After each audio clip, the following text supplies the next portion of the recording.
Hello, everyone. Tonight, we journey not to the grand halls of power, nor the bustling marketplaces, nor even the quiet contemplation of monastic cells.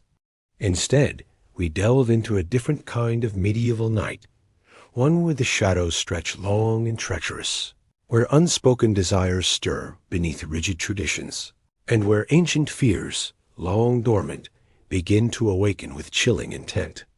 We'll step away from the sweeping historical sagas and instead peer into the intimate, perilous corners of the human heart, where love dares to blossom amidst profound danger and where secrets buried deep in the earth begin to whisper from the very stones themselves. Imagine, if you will, a life utterly bound by the strictures of family and custom, where a single stolen glance could ignite a forbidden passion, and an old, half-forgotten village legend could suddenly, terrifyingly, become a chilling reality.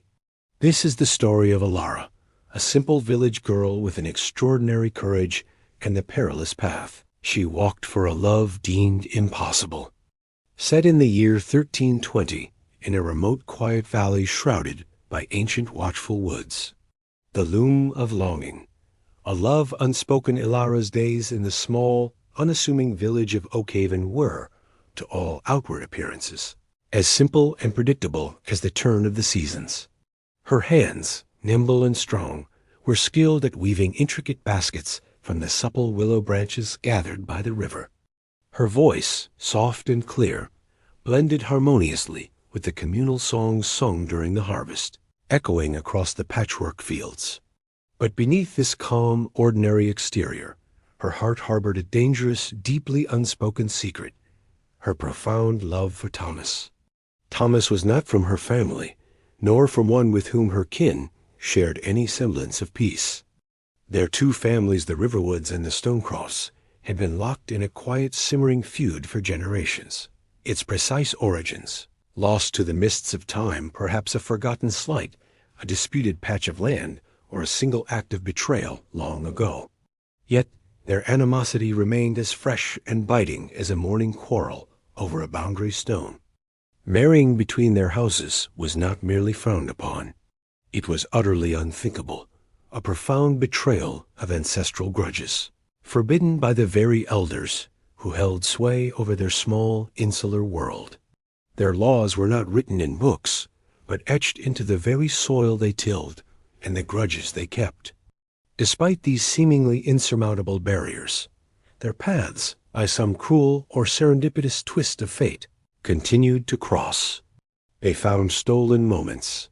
By the winding river where Alara gathered her reeds, their eyes meeting across the water, or fleeting, breathless glances exchanged amidst the bustling chaos of the weekly village. Market days, a silent language understood only by them.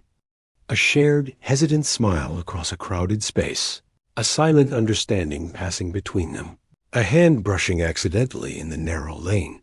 These tiny, almost imperceptible sparks ignited a hidden flame of devotion, a passion that burned fiercely, defying the rigid strictures of their community. Their love was a fragile blossom, nurtured only in the deepest secrecy, hidden beneath whispered words, exchanged under the protective cloak of twilight or hurried, fearful meetings in the deep, encompassing shadows of the ancient oak grove that bordered the village. Every stolen moment was fraught with an exhilarating thrill of defiance, tempered by the chilling dread of imminent discovery. They knew, with a certainty that tightened their chests, that the price of exposure could be devastating. Ostracization from their own kin, forced separation, or even physical harm from their own furious families, driven by centuries of ingrained hatred. The elders' warning, whispers of the old mill, the exquisite tension of their secret love was compounded, almost woven into the very fabric of their anxiety, by an unsettling undercurrent that had long permeated the very air of Oakhaven. An ancient, derelict mill, its once proud timbers now rotting, its great wheel long still, and shrouded in moss, lay abandoned and decaying on the very edge of the village, looming silently near the shadowed, forbidding woods. This forgotten ruin was the constant subject of hushed whispers, especially among the oldest folk. Beware the old mill after dark. Old Granny Maeve would croak, her voice raspy with years. Her eyes, usually clouded by age, now wide with a fear that seemed too visceral, too real, for a mere crumbling ruin. "It remembers," she would add, her voice barely a whisper, yet carrying the weight of generations of untold stories. Tales, chillingly specific, of strange flickering lights seen late at night, of eerie, disembodied whispers carried on the moaning wind, and of inexplicable disappearances from generations past. Children, livestock, even a lone traveler, were all inextricably linked to its crumbling stones and the dark, stagnant mill pond that reflected only shadows. Children, by unspoken village decree, were strictly forbidden from playing anywhere near it. It was a place of taboo, a forgotten wound festering in the village's collective memory, a constant, low thrum of unease in the background of their lives. One twilight, as Alara and Thomas met in their usual hidden spot, venturing a little closer than usual to the mill's ominous boundary, Thomas recounted a deeply disturbing encounter. He had been tracking a lost lamb, its bleating faint and desperate, venturing closer to the mill than he ever dared. Suddenly, a strange, inexplicable cold had enveloped him, seeping into his bones despite the mild evening. Then he heard it, a distinct, low moan, not the lament of the wind through broken timbers, but something sorrowful, ancient, undeniably sentient. He found no lamb that night, but a profound sense of dread had settled in his bones, a chilling premonition that seemed to ripple outwards, beginning to intertwine inextricably with their own forbidden affection. The mill, long just a distant, half-believed legend, suddenly felt closer, more ominous, its silent presence casting a long, unseen shadow over their fragile, whispered happiness. The village's most respected elder, Master Goran, a man of few words, but whose profound knowledge of the valley's ancient history was legendary, had also recently fallen gravely ill. In his fevered sleep, he would mutter disjointed, terrifying phrases about the debt and the reckoning, his words only deepening the growing sense of dread that now gripped Alara and Thomas. The shroud of fear, escalating terrors, the unsettling whispers about the old mill soon mutated into tangible, horrifying events. First, it was the livestock. Healthy cows and sheep began to sicken and die without any discernible cause, their bodies found strangely contorted in their pens, their eyes wide with unseen terror. Then, the crops in the fields nearest the mill began to wither overnight, as if blighted by an unseen, malevolent force, their leaves shriveling to a dusty brown. But the true terror began with the disappearances. It started subtly. Farmer Giles's prize dog, a brave, loyal hound renowned for its keen scent and unwavering courage, vanished without a trace one moonless night, leaving only a lingering, acrid scent of sulfur in the air around the farm. A few nights later, young Finn, a curious, adventurous boy who, despite all warnings, had dared to venture too close to the mill on a dare, simply failed to return home. His frantic, desperate parents searched for days, their cries echoing through the valley, but found no sign of him, only a single, impossibly large, muddy footprint near the stagnant mill pond, too large, too misshapen to be human. And then there was only a chilling, absolute silence where his laughter used to be. Panic, raw and unreasoning, began to ripple through Oakhaven. Fear, like a creeping, suffocating mist, began to strangle the village's usual rhythms. People barricaded their doors with heavy timbers at night, extinguishing their lanterns early, as whispers of ancient curses and malevolent spirits filled the suffocating darkness within their homes. The elders, their faces drawn with desperation, frantically increased their protective rituals. More handfuls of salt were scattered around thresholds. Iron horseshoes were nailed more securely above every doorway, and prayers, once routine, were now uttered with desperate, fervent pleas. But suspicion, that insidious, venomous serpent, also began to coil, turning villager against villager. Had old Agnes, the reclusive herbalist who lived on the edge of the woods, secretly dabbled in dark arts, now bringing ruin upon them? Was the Riverwood family somehow cursed, their ancestral misfortunes now spilling over, inexplicably, onto the Stonecrofts? The bitter feud between Ilara and Thomas's families flared anew, fueled by this pervasive fear and rising paranoia, threatening to expose their fragile, secret love at any moment. The hidden hand of terror was not only stealing lives, but systematically tearing apart the very fabric, the very trust of their once cohesive community. Ilara saw Thomas less and less. Their clandestine meetings, once a source of comfort, now became too dangerous, their unspoken love now threatened, not just by the ancient family feud, but by an encroaching terrifying darkness that consumed everything in its path. Seeking the truth, a descent into the past, driven by an overwhelming, agonizing fear for their beloved village, and more intimately for each other, Ilara and Thomas knew with a cold certainty that they could no longer simply hide in the shadows, hoping the terror would pass. They had to understand the terrifying, malevolent force emanating from the old mill. Their only hope lay in unraveling the ancient, forgotten secret that so inextricably bound their feuding families, the decaying mill and the rising tide of terror together. With a courage born not of bravado, but of sheer desperation, and the unwavering strength of their forbidden love, they began their perilous investigation. They first approached Master Goron's son, a man rendered kind but weary by his recent grief. In hushed tones, burdened by sorrow, he reluctantly shared fragmented tales he had overheard from his father's fevered delirium, disjointed whispers of an ancient pact, of a desperate bargain struck long ago.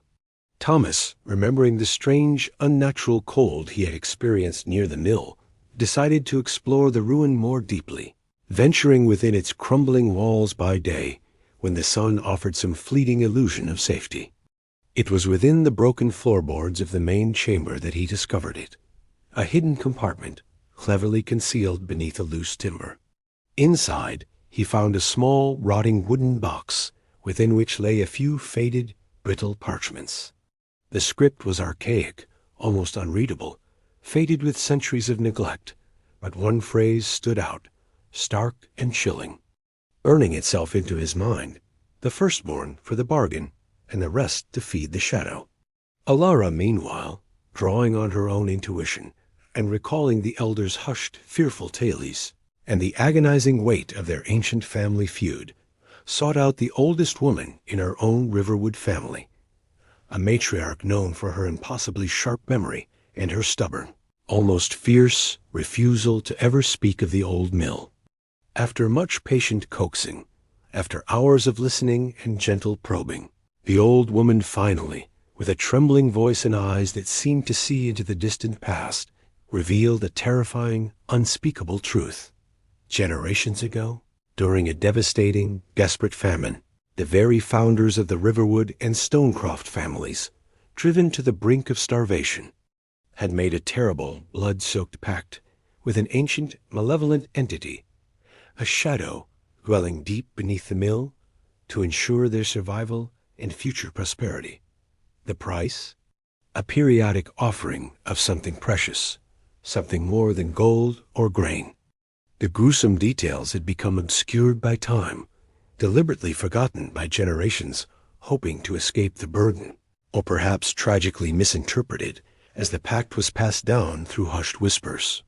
The curse was not from a witch, nor a random act of divine wrath, but a debt, an ancient promise, now long, long overdue, and the shadow, awakened by the village's forgetfulness, was ruthlessly collecting what it was owed.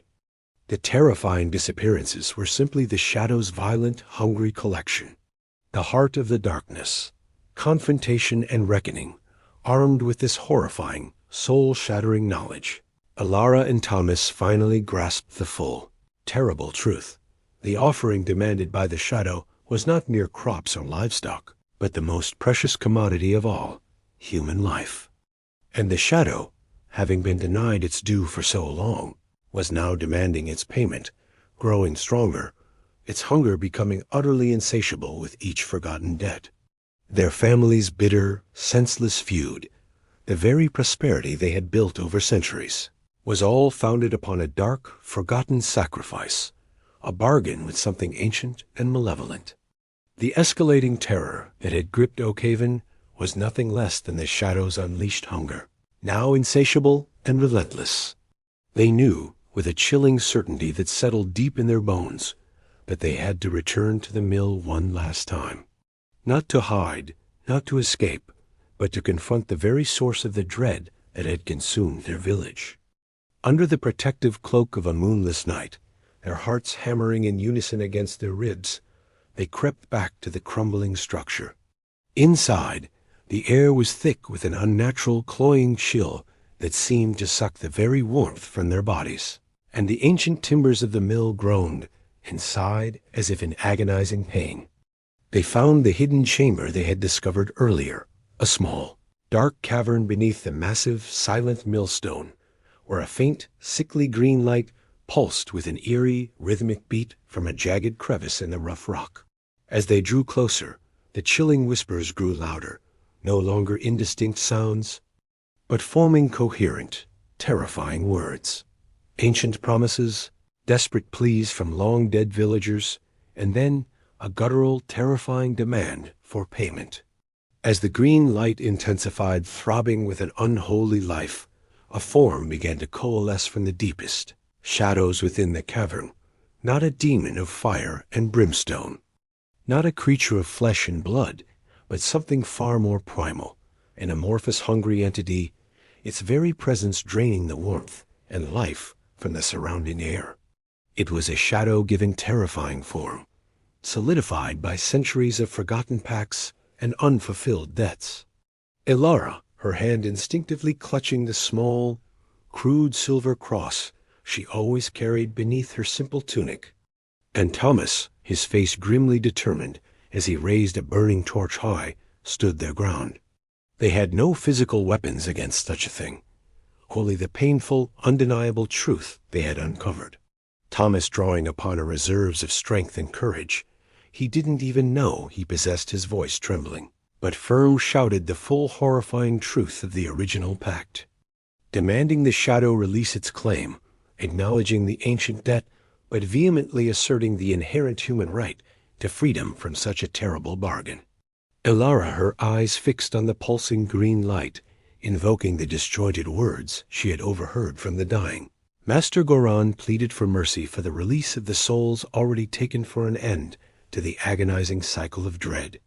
The shadow, sensing its ancient hold weakening, responded with a terrifying roar, a sound that seemed to tear at the very fabric of reality. Its amorphous form, thrashing violently within the confines of the chamber, caught between the ancient, binding power of the pact and the undeniable, potent force of this newfound knowledge and defiant courage. A new dawn, a scarred village, the bittersweet resolution, the confrontation at the mill was not a battle of steel and might, but a profound clash of wills and ancient truths. As Ilara and Thomas, standing side by side, spoke not with curses or threats, but with the painful, undeniable history of the forgotten dead, the pulsing green light within the chamber flickered violently, struggling against their words. With a final, agonizing groan that seemed to shake the very foundations of the ancient mill, the shadow recoiled, its amorphous, terrifying form shrinking rapidly, dissolving back into the cold stone and the deep earth from which it had drawn its dark power. A faint, almost sorrowful sigh echoed through the cavern, a sound of ancient resignation, and then profound, absolute silence descended. The unnatural, chilling cold that had permeated the air slowly receded, replaced by the damp, natural coolness of the earth.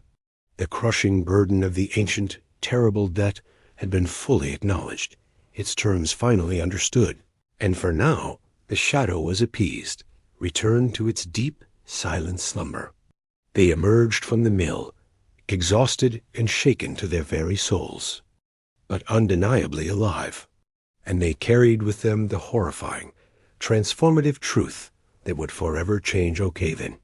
Young Finn, and the others who had disappeared before him, were not miraculously returned, a heartbreaking, poignant testament to the Shadow's lingering claim, a permanent scar on the village's soul. But the palpable terror ceased. No more unexplained deaths of livestock, no more blighted crops, no more disappearances under the cloak of night. The dark, suffocating cloud that had hung over the village began, slowly, hesitantly, to lift. However, the truth of the ancient pact, revealed by Elara and Thomas, tore through the village like a wildfire. The feuding families, the Riverwoods and the Stonecross, now understood the gruesome, unspeakable cost of their ancestors' hard-won survival and prosperity. The centuries-long animosity, once so defining, so unyielding, began, hesitantly, to crumble, replaced by a shared, horrifying understanding, and a collective, agonizing burden of guilt. Their bitter feud, once a central part of their identity, now seemed petty, meaningless, in the face of such a terrifying, unifying secret. Elara and Thomas's forbidden love, now irrevocably exposed, was viewed through new eyes. Some still condemned it, clinging to old prejudices. But many, witnessing their extraordinary courage, their selflessness, and their pivotal role in lifting the curse that had threatened to consume them all, now saw them as something more, as heroes, as the agents of a hard-won, terrifying peace. Their love, born in deepest secrecy and forged in the crucible of fear, had brought a terrible essential truth to light, forcing their entire village to reckon with its hidden, bloody past. Their path ahead was still uncertain, still fraught with the immense challenges of healing old wounds and rebuilding shattered trust. But their bond, tested by shadow and secret, by life and by death, was now unbreakable. The village of Oakhaven, forever scarred by its past, but finally safe from the ancient horror, slowly began to rebuild, forever changed by the chilling whispers of the old mill and the defiant bravery of two young lovers. So as you find your own rest tonight, perhaps you can hear the faint chilling whisper of a forgotten secret. Imagine the pounding heart of a forbidden love, or picture the deep shifting shadows that dance in the corners of an ancient silent mill. Think of the souls who, like Elara and Thomas, dared to confront not just the tangible dangers of their medieval world, but the terrifying, uncomfortable truths buried deep in the past, all for the sake of love, for the hope of peace, and for the yearning for a future free from ancient burdens. Their poignant story reminds us that even in the darkest, most superstitious of ages, the human heart holds both the deepest, most perilous secrets and the bravest, most enduring courage. Good night.